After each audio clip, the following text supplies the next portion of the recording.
أَمِ اتَّخَذَ مِمَّا يَخْلُقُ بَنَاتٍ وَأَصْفَاكُم بِالْبَنِينَ وَإِذَا بُشِّرَ أَحَدُهُم بِمَا ضَرَبَ لِلرَّحْمَٰنِ مَثَلًا ظَلَّ وَجْهُهُ مُسْوَدًّا وَهُوَ كَظِيمٌ۔ کیا اللہ نے اپنی مخلوق میں سے اپنے لیے بیٹیاں انتخاب کی اور تمہیں بیٹوں سے نوازا؟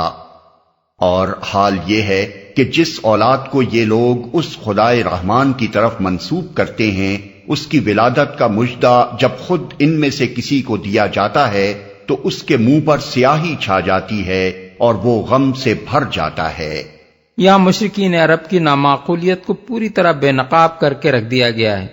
وہ کہتے تھے کہ فرشتے اللہ تعالیٰ کی بیٹیاں ہیں، ان کے بت انہوں نے عورتوں کی شکل کے بنا رکھے تھے اور یہی ان کی وہ دیویاں تھیں جن کی پرستش کی جاتی تھی۔ اس پر اللہ تعالیٰ فرماتا ہے کہ اول تو تم نے یہ جاننے اور ماننے کے باوجود کہ زمین و آسمان کا خالق اللہ ہے اور اس زمین کو اسی نے تمہارے لیے گہوارہ بنایا ہے اور وہی آسمان سے پانی برساتا ہے اور اسی نے یہ جانور تمہاری خدمت کے لیے پیدا کیے ہیں، اس کے ساتھ دوسروں کو معبود بنایا، حالانکہ جنہیں تم معبود بنا رہے ہو وہ خدا نہیں بلکہ بندے ہیں۔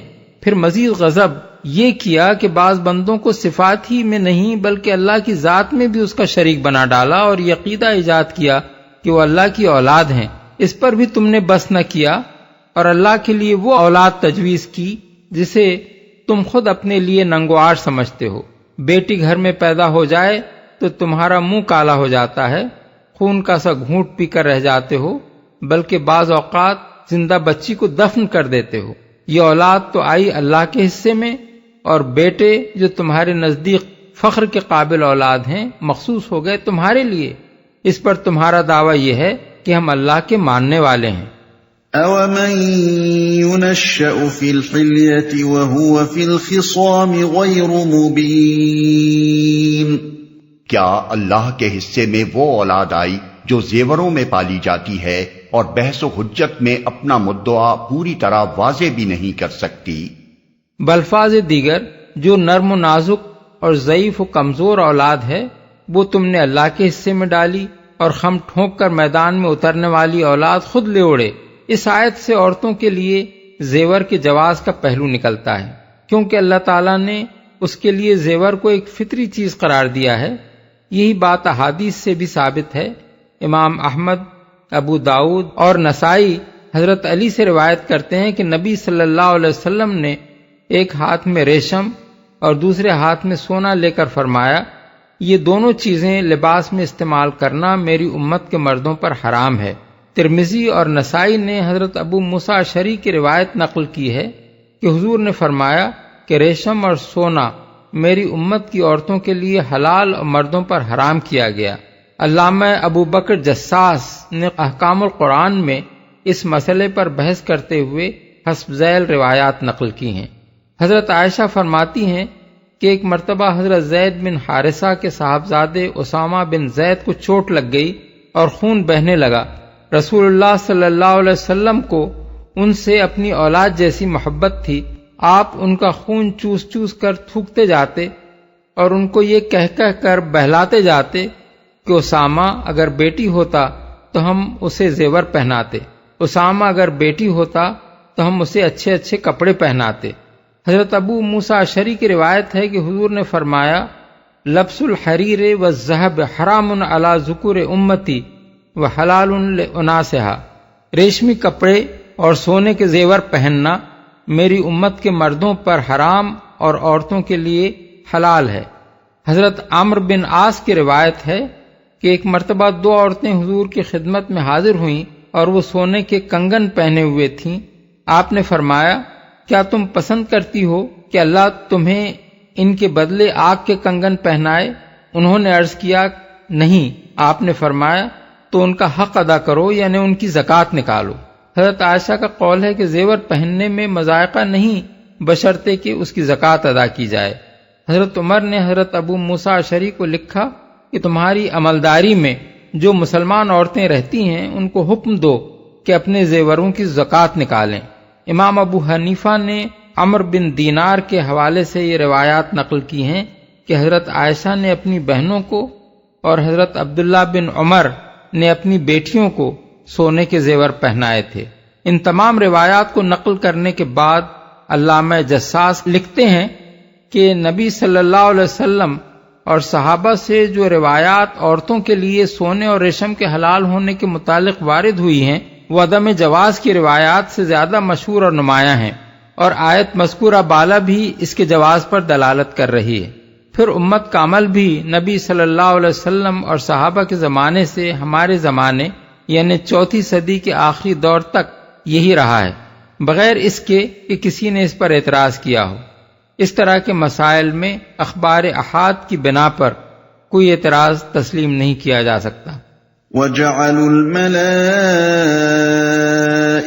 الَّذِينَ هُمْ عِبَادُ الرَّحْمَنِ إِنَاثًا أَشَهِدُوا خَلْقَهُمْ سَتُكْتَبُ شَهَادَتُهُمْ وَيُسْأَلُونَ۔ انہوں نے فرشتوں کو جو خدائے رحمان کے خاص بندے ہیں عورتیں قرار دے لیا۔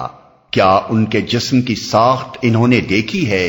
ان کی گواہی لکھ لی جائے گی اور انہیں اس کی جواب دہی کرنی ہوگی۔ خاص بندے ہیں یعنی مذکر یا مؤنث ہونے سے مبرہ ہیں۔ یہ مفہوم فحوائے کلام سے خود بخود مترشح ہو رہا ہے۔ ان کے جسم کی ساخت انہوں نے دیکھی ہے۔ دوسرا ترجمہ یہ بھی ہو سکتا ہے کہ کیا ان کی پیدائش کے وقت یہ موجود تھے؟ وَقَالُوا لَوْ شَاءَ الرَّحْمَنُ مَا عَبَدْنَاهُمْ مَا لَهُم بِذَلِكَ مِنْ عِلْمٍ إِنْ هُمْ إِلَّا يَخْرُصُونَ۔ یہ کہتے ہیں اگر خدائے رحمان چاہتا کہ ہم ان کی عبادت نہ کریں تو ہم کبھی ان کو نہ پوچھتے۔ یہ اس معاملے کی حقیقت کو قطعی نہیں جانتے، محض تیر تکے لڑاتے ہیں، کبھی ان کو نہ پوچھتے۔ یہ اپنی گمراہی پر تقدیر سے ان کا استدلال تھا جو ہمیشہ سے غلط کار لوگوں کا شیوا رہا ہے۔ ان کا کہنا یہ تھا کہ ہمارا فرشتوں کی عبادت کرنا اسی لیے تو ممکن ہوا کہ اللہ نے ہمیں یہ کام کرنے دیا، اگر وہ نہ چاہتا کہ ہم یہ فعل کریں تو ہم کیسے کر سکتے تھے؟ پھر مدتھائے دراز سے ہمارے ہاں یہ کام ہو رہا ہے اور اللہ کی طرف سے اس پر کوئی عذاب نازل نہ ہوا۔ اس کے معنی یہ ہیں کہ اللہ کو ہمارا یہ کام ناپسند نہیں ہے۔ ام آتیناہم کتابا من قبلہ فہم بہ مستمسکون بل قالوا انا وجدنا آباءنا على أمة وإنا على آثارهم مهتدون۔ کیا ہم نے اس سے پہلے کوئی کتاب ان کو دی تھی جس کی سند اپنی اس ملائکہ پرستی کے لیے یہ اپنے پاس رکھتے ہوں؟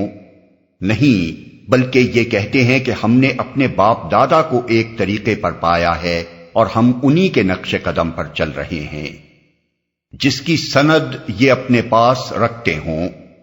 مطلب یہ ہے کہ یہ لوگ اپنی جہالت سے یہ سمجھتے ہیں کہ جو کچھ دنیا میں ہو رہا ہے وہ چونکہ اللہ کی مشیت کے تحت ہو رہا ہے اس لیے ضرور اس کو اللہ کی رضا بھی حاصل ہے۔ حالانکہ اگر یہ استدلال صحیح ہو تو دنیا میں صرف ایک شرک ہی تو نہیں ہو رہا ہے، چوری، ڈاکہ، قتل، زنا، رشوت، بدعہدی اور ایسے ہی دوسرے بے شمار جرائم بھی ہو رہے ہیں جنہیں کوئی شخص بھی نیکی اور بھلائی نہیں سمجھتا۔ پھر کیا اسی طرز استدلال کی بنا پر یہ بھی کہا جائے گا کہ یہ تمام افعال حلال و طیب ہیں کیونکہ اللہ اپنی دنیا میں انہیں ہونے دے رہا ہے، اور جب وہ انہیں ہونے دے رہا ہے تو ضرور وہ ان کو پسند بھی کرتا ہے۔ اللہ کی پسند اور ناپسند معلوم ہونے کا ذریعہ وہ واقعات نہیں ہیں جو دنیا میں ہو رہے ہیں، بلکہ اللہ کی کتاب ہے جو اس کے رسول کے ذریعے سے آتی ہے اور جس میں اللہ خود بتاتا ہے کہ اسے کون سے عقائد، کون سے اعمال اور کون سے اخلاق پسند ہیں اور کون سے ناپسند۔ پس اگر قرآن سے پہلے آئی ہوئی کوئی کتاب ان لوگوں کے پاس ایسی موجود ہو جس میں اللہ تعالیٰ نے یہ فرمایا ہو کہ فرشتے بھی میرے ساتھ تمہارے معبود ہیں اور تم کو ان کی عبادت بھی کرنی چاہیے، تو یہ لوگ اس کا حوالہ دیں۔ انہی کے نقش قدم پر چل رہے ہیں، یعنی ان کے پاس کسی کتاب الہی کی کوئی سند نہیں ہے، بلکہ سند صرف یہ ہے کہ باپ دادا سے یوں ہی ہوتا چلا آ رہا ہے، لہذا ہم بھی انہی کی تقلید میں فرشتوں کو دیویاں بنائے بیٹھے ہیں۔ وَكَذَلِكَ مَا أَرْسَلْنَا مِن قَبْلِكَ فِي قَرْيَةٍ مِّن نَّذِيرٍ إِلَّا قَالَ مُتْرَفُوهَا إِنَّا وَجَدْنَا آبَاءَنَا عَلَىٰ أُمَّةٍ وَإِنَّا عَلَىٰ آثَارِهِم مُقْتَدُونَ۔ اسی طرح تم سے پہلے جس بستی میں بھی ہم نے کوئی نذیر بھیجا، اس کے کھاتے پیتے لوگوں نے یہی کہا کہ ہم نے اپنے باپ دادا کو ایک طریقے پر پایا ہے اور ہم انہی کے نقش قدم کی پیروی کر رہے ہیں۔ یہ بات قابل غور ہے کہ انبیاء کے مقابلے میں اٹھ کر باپ دادا کی تقلید کا جھنڈا بلند کرنے والے ہر زمانے میں اپنی قوم کے کھاتے پیتے لوگ ہی کیوں رہے ہیں؟ آخر کیا وجہ ہے کہ وہی حق کی مخالفت میں پیش اور قائم شدہ جاہلیت کو برقرار رکھنے کی کوشش میں سرگرم رہے اور وہی عوام کو بہکا اور بھڑکا کر انبیاء علیہ السلام کے خلاف فتنے اٹھاتے رہے؟ اس کے بنیادی وجوہ دو تھے۔ ایک یہ کہ کھاتے پیتے اور خوشحال طبقے اپنی دنیا بنانے اور اس سے لطف اندوز ہونے میں اس قدر منہمک ہوتے ہیں کہ حق اور باطل کی بزام خیش دور ازکار بحث میں سر کھپانے کے لیے تیار نہیں ہوتے۔ ان کی تناسانی اور ذہنی کاہلی انہیں دین کے معاملے میں انتہائی بے فکر اور اس کے ساتھ عملاً قدامت پسند یعنی کنزرویٹو بنا دیتی ہے، تاکہ جو حالت پہلے سے قائم چلی آ رہی ہے وہی قطع نظر اس کے کہ وہ حق ہے یا باطل جوں کہ تم قائم رہے اور کسی نئے نظام کے متعلق سوچنے کی زحمت نہ اٹھانی پڑے۔ دوسرے یہ کہ قائم شدہ نظام سے ان کے مفاد پوری طرح وابستہ ہو چکے ہوتے ہیں اور انبیاء علیہ السلام کے پیش کردہ نظام کو دیکھ کر پہلی ہی نظر میں وہ بھانپ جاتے ہیں کہ یہ آئے گا تو ان کی چودراہٹ کی بساط بھی لپیٹ کر رکھ دی جائے گی اور ان کے لیے عقل حرام اور فعل حرام کی بھی کوئی آزادی باقی نہ رہے گی۔ قال اولو جئتكم بأهدى مما وجدتم عليه آباءكم قالوا إنا بما أرسلتم به كافرون۔ ہر نبی نے ان سے پوچھا کیا تم اسی ڈگر پر چلے جاؤ گے خواہ میں اس راستے سے زیادہ صحیح راستہ تمہیں بتاؤں جس پر تم نے اپنے باپ دادا کو پایا ہے؟ انہوں نے سارے رسولوں کو یہی جواب دیا کہ جس دین کی طرف بلانے کے لیے تم بھیجے گئے ہو ہم اس کے کافر ہیں۔ فانتقمنا منهم فانظر كيف كان عاقبة المكذبين۔ آخر کار ہم نے ان کی خبر لے ڈالی اور دیکھ لو کہ جھٹلانے والوں کا کیا انجام ہوا۔